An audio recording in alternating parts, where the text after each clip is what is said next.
শিয়া শিয়া আমরা যারা নাম বলি শিয়া এরা কাফের। কেন?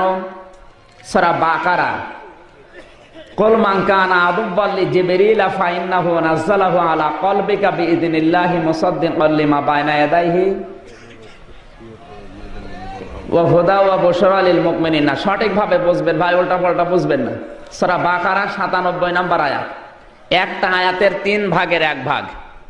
কুল মান কানা আদুওয়ান লিজিবরিল, হে নবী আপনি বলুন যারা জিবরাইলকে শত্রু মনে করে। কেন?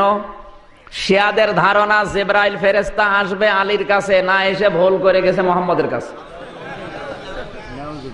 একটা আয়াতের 3 ভাগের 1 ভাগ না মানে না, এজন্য ওরাও কাফের।